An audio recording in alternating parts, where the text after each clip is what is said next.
नमस्कार, कैसे हैं आप लोग। आशा करते हैं बहुत अच्छे होंगे और बेहतरीन तरीके से हर पल अपने लक्ष्य की ओर अग्रसर हो रहे हैं। चलिए शुरू करते हैं आज की क्लास। और आज की क्लास में हम देखने वाले हैं इकोनॉमिक्स में ही एक टॉपिक है आरबीआई, या फिर इस टॉपिक को आप जीके में भी बोल सकते हैं कि जीके में भी यहाँ से प्रश्न पूछे जाते हैं।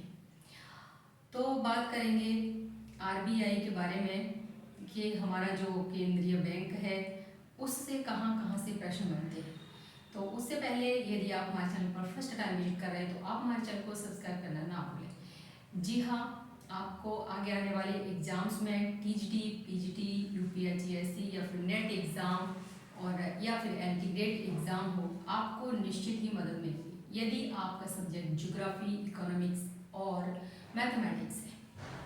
तो आप चैनल पर विजिट करके देख सकते हैं, बहुत सारे वीडियो पड़े हुए हैं जो कि आपके लिए काफ़ी उपयोगी होंगे।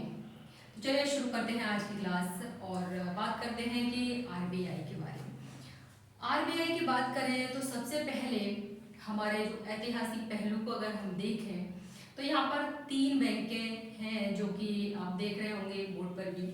सबसे पहला कि बैंक ऑफ बंगाल जो कि 1806 में आया है, इसकी स्थापना 1806 में हुई थी। और दूसरा बात करें तो बैंक ऑफ बॉम्बे जो कि आपका 1840 में है, और बैंक ऑफ मद्रास जो कि 1843 में आया। अब ये 3 बैंकें थी, तो इन तीनों से एक बैंक बनाने की बात की थी चैम्बरलिन आयोग ने, और ये की थी 1914 में। जी हाँ, 1914 की बात कर रहे हैं तो एक बात याद आ रही होगी आपको कि जो प्रथम विश्व युद्ध था वो भी 28 जुलाई 1914 को शुरू हुआ था और ये 11 नवंबर 1918 को समाप्त हुआ था। तो उसी दौर की बात है कि कहा गया कि चैम्बरलिन आयोग के द्वारा कि एक बैंक बन जाए, यानी कि केंद्रीय बैंक बन जाए, आरबीआई की बात की गई। लेकिन हुआ ऐसा कि आरबीआई तो नहीं बना, लेकिन इन तीनों बैंकों से एक बैंक बना, और उस बैंक का नाम क्या था? तो उस बैंक का नाम था इंपीरियल बैंक ऑफ इंडिया। अब बात आती है कि इंपीरियल बैंक ऑफ इंडिया की स्थापना कब हुई? तो ये हुई 1921 में। कभी ये पूछ लिया जाता है कि इंपीरियल बैंक ऑफ इंडिया बना था तो वो कौन कौन सी बैंकें हैं जिनसे कि उसको बनाया गया। तो यहाँ पर ये 3 बैंकें हैं जो आप देख पा रहे होंगे कि बैंक ऑफ बंगाल है 2 जून 1806, बैंक ऑफ बॉम्बे है 15 अप्रैल 1840, बैंक ऑफ मद्रास है 1 जुलाई 1943। अब चैम्बरलिन आयोग ने एक सुझाव दिया कि एक रिजर्व बैंक अर्थात केंद्रीय बैंक की बात की, लेकिन ऐसा नहीं हो पाया और 1921 में इंपीरियल बैंक ऑफ इंडिया की स्थापना हो गई। अब ये इंपीरियल बैंक ऑफ इंडिया की स्थापना हो गई, लेकिन साल 1955 में क्या हुआ कि इंपीरियल बैंक ऑफ इंडिया का राष्ट्रीयकरण कर दिया गया। जब इसका राष्ट्रीयकरण कर दिया गया तो इससे एक नया बैंक का नाम दिया गया और वो दिया गया एसबीआई, अर्थात इसको नाम दिया गया स्टेट बैंक ऑफ इंडिया। इसका जो राष्ट्रीयकरण कर दिया गया तो इसका नाम क्या दिया गया? State bank of India. अब बात आती है, कभी कभी पूछ लिया जाता है कि स्टेट बैंक ऑफ इंडिया किससे बना है? तो ये इंपीरियल बैंक से बना है, और या फिर ये पूछ लिया गया इसका पुराना नाम क्या है? इंपीरियल बैंक है, लेकिन इसकी स्थापना कब हुई है? तो इसकी स्थापना हुई है 1955 में। अब बात आती है कि अभी यहाँ पर ये बात चल ही रही है कि अभी आरबीआई की बात चल ही रही है कि आरबीआई को बनाया जाए, केंद्रीय बैंक की स्थापना की जाए। तो यहाँ पर 1926 में हिल्टन यंग कमीशन के सुझाव पर एक केंद्रीय बैंक का निर्माण हुआ, ऐसी बातें चल रही थी। तो वहीं पर सन 1934 का जो एक्ट था उसके आधार पर ही 1 अप्रैल 1935 को स्थापना होती है किसकी? आरबीआई की। अगर आपसे ये पूछे कि आरबीआई की स्थापना कब हुई तो 1 अप्रैल 1935 को हुई है। और अगर आपसे ये पूछ लिया जाए किस एक्ट के तहत हुई है तो ये एक्ट आपका 1934 का है। तो यहाँ पर कभी कभी मिस्टेक हो जाती है। तो सन 1934 में,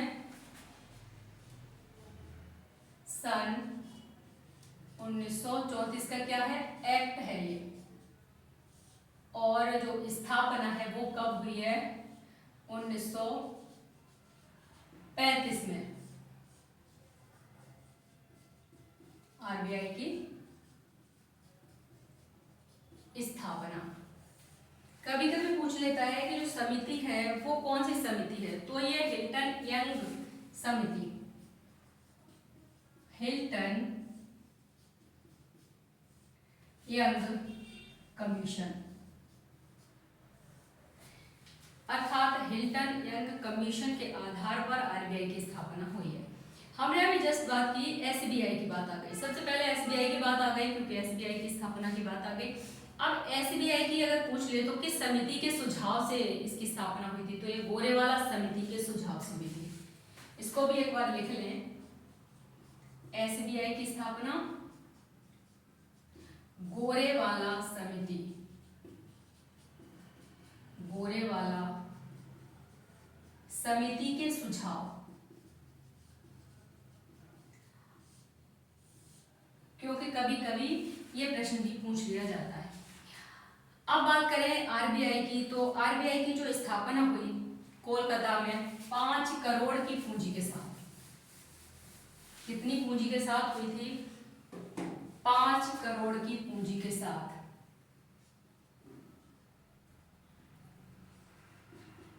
कोलकाता में 5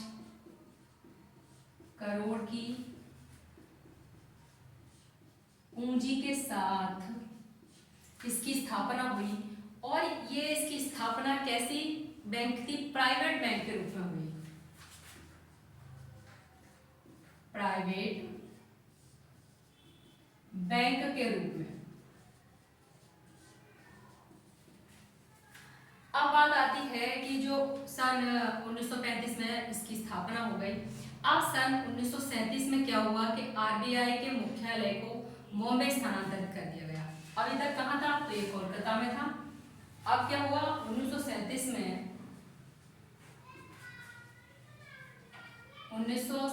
में इसका मुख्यालय, हेडक्वार्टर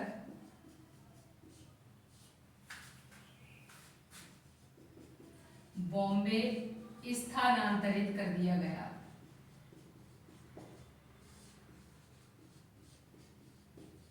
कहाँ स्थानांतरित कर दिया गया? बॉम्बे स्थानांतरित कर दिया गया। और वर्तमान में अगर बात करें तो आरबीआई का मुख्यालय कहाँ है? तो मुंबई में ही। अब बात करते हैं कि इसके जो राष्ट्रीयकरण की बात आती है, तो 1 जनवरी 1949 को 1 जनवरी 1949 को इसका राष्ट्रीयकरण कर दिया गया। इसका किसका? आरबीआई का राष्ट्रीयकरण कर दिया गया। 1949 को इसका राष्ट्रीयकरण कर दिया गया। अब आरबीआई है क्या करेगा? अब ये सरकार के निर्देशानुसार कार्य करेगा। आरबीआई सरकार के निर्देशानुसार कार्य करेगा। ये वाली बात हो गई। अब क्या हुआ कि जब आरबीआई का राष्ट्रीयकरण कर दिया गया तो उसके बाद में एक पॉइंट और है कि भारतीय रिजर्व बैंक कुछ दिनों तक पाकिस्तान और बर्मा का केंद्रीय बैंक भी रहा है। अर्थात जो पाकिस्तान है और बर्मा अर्थात म्यांमार की बात कर रहे हैं, तो उनके केंद्रीय बैंक के रूप में भी इसने भूमिका निभाई है। अब बात आती है कि आरबीआई के पहले गवर्नर कौन थे? बताइए, आरबीआई के पहले गवर्नर कौन थे? अब यहाँ 2 बातें हैं, एक तो आरबीआई के पहले गवर्नर, दूसरा आ जाएगा अगर पूछ लिया जाए कि आरबीआई के प्रथम भारतीय गवर्नर, तो यहाँ पर दोनों अलग अलग हैं। तो सबसे पहले आरबीआई के पहले गवर्नर, आरबीआई के पहले गवर्नर, तो ये है sir Osborne Smith. Sir Osborne Smith. अब बात आती है कि आरबीआई के पहले भारतीय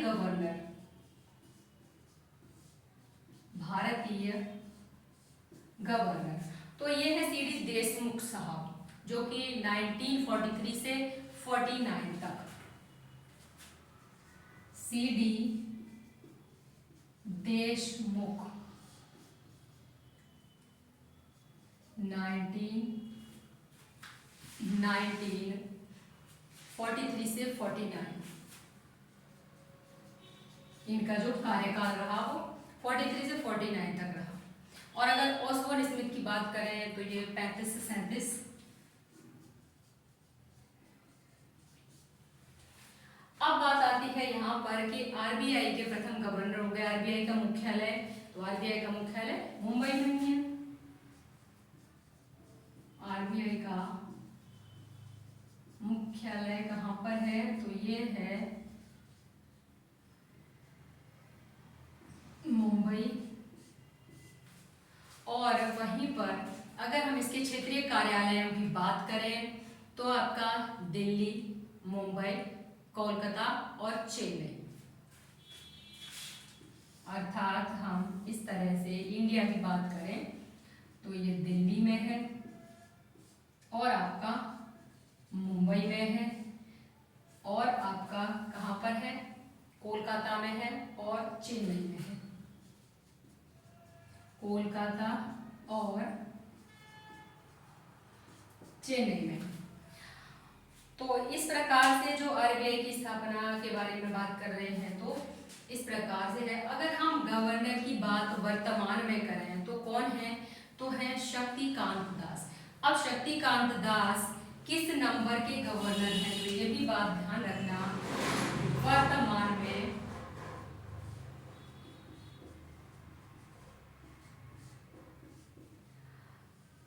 25वें नंबर के हैं शक्तिकांत दास, आरबीआई के गवर्नर। अब आरबीआई के कुछ महत्वपूर्ण कार्य हैं, उन पर दृष्टि डाल देते हैं, जहां से अक्सर प्रश्न पूछे जाते हैं।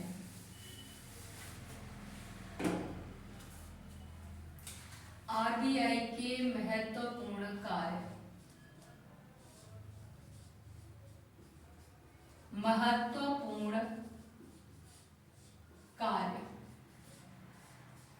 कौन कौन से ऐसे कार्य हैं जो महत्वपूर्ण हैं और जिनसे प्रश्न बनता ही रहता है।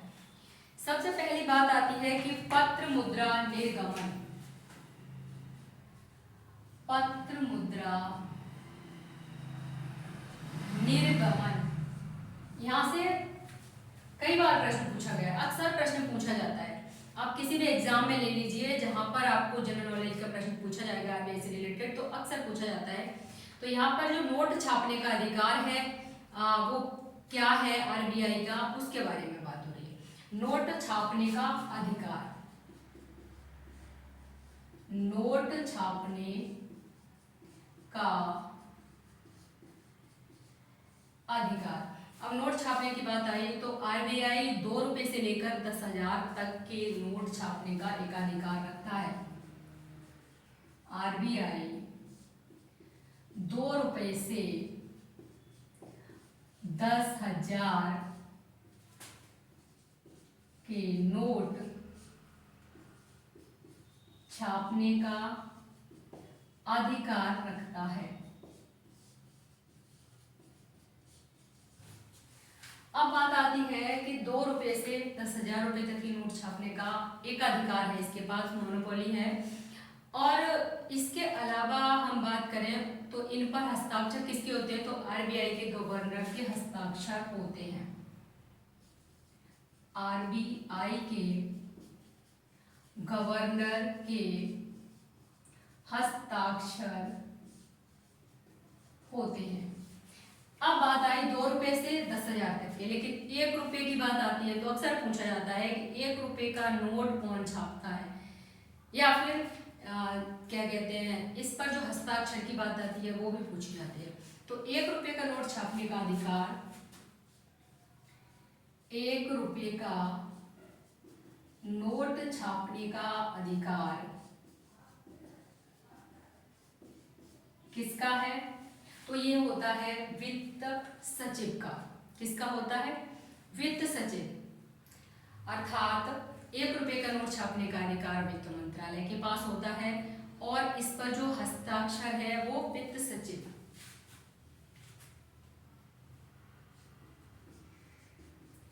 वित्त मंत्रालय,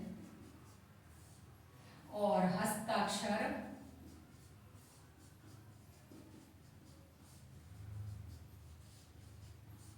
वित्त सचिव। आरबीआई को नोट छापने का अधिकार किस प्रणाली के तहत है? तो ये है न्यूनतम कोष प्रणाली के तहत। आरबीआई को नोट छापने का अधिकार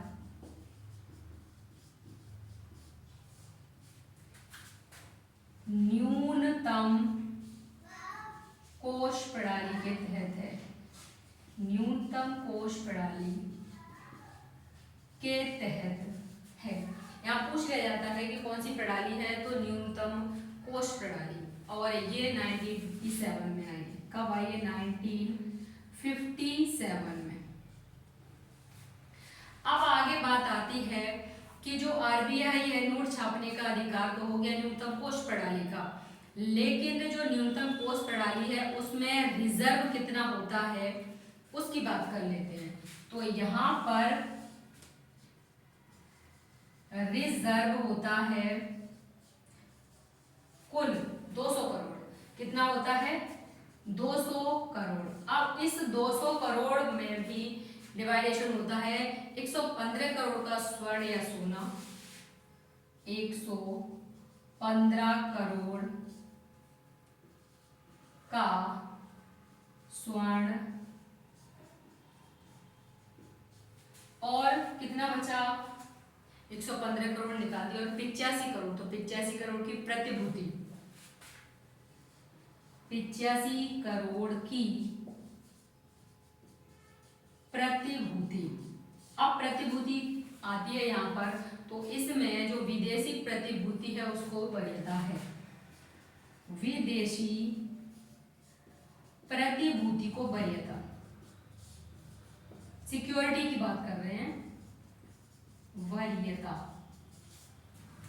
तो ये सारा इसके अंतर्गत होता है।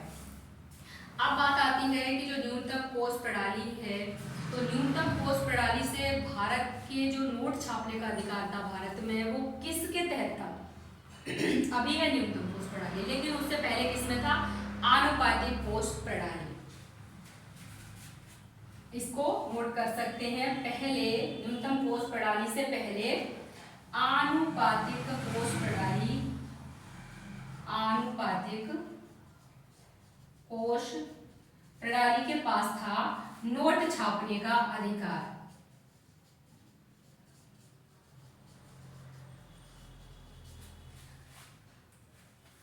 अब यहां पर कुछ पॉइंट और हैं, उनकी बात कर लेते हैं, जहां से अक्सर प्रश्न पूछे जाते हैं। तो एक बार आप इसे नोट करके और आप रिवाइज करते रहेंगे तो आपको बहुत जल्दी से ये वाला चैप्टर आपका तैयार हो जाएगा। इससे आप क्वेश्चन भूलेंगे ही नहीं। आरबीआई द्वारा जितना नोट छापा जाता है उसके मूल्य के बराबर ही जो सरकारी प्रतिभूति है वो भी छापी जाती है। ये बात आपको ध्यान रखनी है। आरबीआई के द्वारा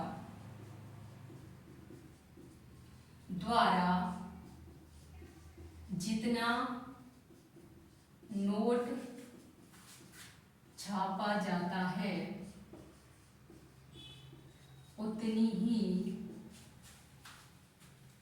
उतने ही मूल्य की, यानी कि सरकारी प्रतिभूति भी छापी जाती है, उतने ही मूल्य की सरकारी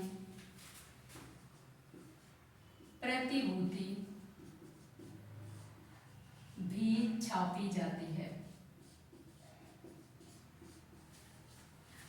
अब बात आती है यहाँ पर, अर्थात ये कह सकते हैं कि आरबीआई प्रत्येक नोट को अदा करने का वचन देता है, किंतु अंतिम रूप से भारत सरकार उसे चुकाता है। आपने देखा होगा नोट पे लिखा होता है धारक को अदा करने का वचन देता हूँ। इस प्रकार से जो आरबीआई है नोट को अदा करने का वचन देता है, लेकिन अंतिम रूप से भारत सरकार ही उसे चुकाता है। अगर हम बात करें केंद्रीय निदेशक मंडल के द्वारा, तो जो भारत सरकार के अधीन होता है केंद्रीय निदेशक मंडल, तो आरबीआई के गवर्नर तथा 4 उप गवर्नर का चयन किया जाता है, और गवर्नर और उप गवर्नर का जो वेतन है वो केंद्रीय निदेशक बोर्ड के द्वारा ही तय किया जाता है। तो ये बातें भी याद रखने वाली हैं कि जो इनका वेतन है वो किसके द्वारा तय किया जाता है, तो केंद्रीय निदेशक बोर्ड के द्वारा तय किया जाता है। अब बात आती है कि सरकार के ऋण प्रबंधन की भूमिका के रूप में आरबीआई क्या कार्य करता है। सरकार के ऋण प्रबंधक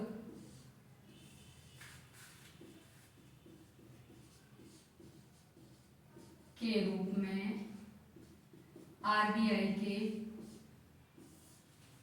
कार्य, तो ऋण प्रबंधक की भूमिका के रूप में आरबीआई के कार्यों की बात करें तो सरकार का खाता आरबीआई के पास होता है, ये तो निश्चित ही है, ये तो सबको पता ही है। और इसी खाते से सरकार के निर्देश अनुसार आरबीआई क्या करता है, लेन देन करता है, अर्थात इन्हीं खातों में जो जमा राशि होती है आरबीआई स्वीकार करता है और इन्हीं खातों से क्या करता है, भुगतान भी करता है। अब वहीं पर बात आती है कि जो जमा राशि है वो आरबीआई कोई ब्याज नहीं देता, आरबीआई कोई ब्याज नहीं देता। यहाँ पर सरकार और आरबीआई के लेन देन की बात हो रही है। अब बात आती है कि केंद्र सरकार और राज्य सरकार के ऋणों की व्यवस्था का दायित्व तो आरबीआई का होता है। केंद्र सरकार व राज्य सरकार के ऋणों के लेन देन जो करते हैं ऋणों का, अर्थात यह कहने का तात्पर्य है केंद्र सरकार और राज्य सरकार के ऋणों की व्यवस्था के दायित्व, ऋणों की व्यवस्था के दायित्व आरबीआई का ही होता है।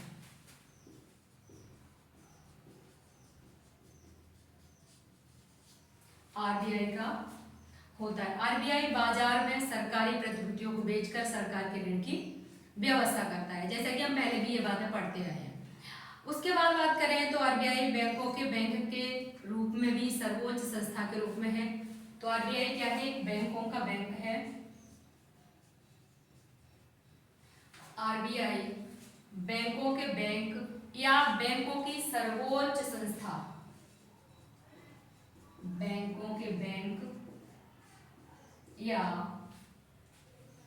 बैंकों की सर्वोच्च संस्था,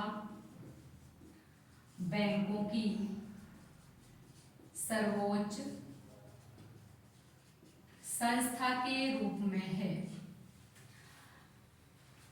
तो ये कैसे कार्य करता है, बैंकों का बैंक किसे कहते हैं, आरबीआई को कहते हैं, या फिर बैंकों की सर्वोच्च संस्था किसे कहते हैं, तो वो भी आरबीआई को कहते हैं। आरबीआई बैंक के अंतिम ऋणदाता की भूमिका भी अदा करता है। आरबीआई मुद्रा बाजार के नियंत्रक के रूप में भी कार्य करता है और आरबीआई साख नियंत्रक के रूप में भी कार्य करता है, अर्थात क्रेडिट कंट्रोलर की बात कर रहे हैं यहाँ पर। आरबीआई के निर्देश अनुसार बैंक कार्य करते हैं। जी हाँ, जो हमारा आरबीआई रिजर्व बैंक है, केंद्रीय बैंक है, तो इसी के निर्देश के अनुसार क्या करते हैं, सारे बैंक कार्य करते हैं। और आरबीआई के निर्देशों का अगर उल्लंघन करते हैं तो आरबीआई क्या करता है, बैंकों पर जुर्माना लगा देता है, जैसा कि हम ये बात पहले भी पढ़ चुके हैं। और अगर बैंक नहीं मानते, उसके निर्देश का उल्लंघन कर देते हैं, तो कभी कभी क्या करता है आरबीआई, इनका लाइसेंस भी रद्द कर देता है। ये बात भी हम पहले पढ़ चुके हैं एक बार। आरबीआई के सलाह पर ही बैंक अपनी नई शाखाएं खोल सकते हैं और समय समय पर आरबीआई सरकार को आर्थिक सलाह भी देता है और इस सलाह के बदले आरबीआई किसी भी प्रकार का शुल्क नहीं लेता। अर्थात सरकार और आरबीआई का यहाँ पर जो बातें हो रही है वो आरबीआई जो सलाह देता है सरकार को, वो सरकार से कोई शुल्क लेके सलाह नहीं देता। आरबीआई द्वारा दिए गए जो निर्देश है यानी कि जो सलाह है वो सरकार को मानने के लिए कोई बाध्यता नहीं है। अगर आरबीआई कोई सलाह देता है सरकार को और अगर सरकार उस सलाह को माने, ये जरूरी नहीं है, यानी कि वो बाध्य नहीं है सरकार आरबीआई की सलाह माने ना माने ये उसके स्वयं के ऊपर डिपेंड करता है। वहीं पर अगर हम बात करें विदेशी मुद्रा भंडार के संरक्षक के रूप में, तो स्वाभाविक है कि विदेशी मुद्रा भंडार का संरक्षक कौन है, तो वो भी आरबीआई है। और साथ ही में भारत सरकार के स्वर्ण भंडार का अभिरक्षक कहें तो वो भी कौन है, आरबीआई है। और विनिमय दर के नियंत्रक के रूप में भी कौन भूमिका अदा करता है, तो विनिमय दर का जो नियंत्रक है वह भी आरबीआई है।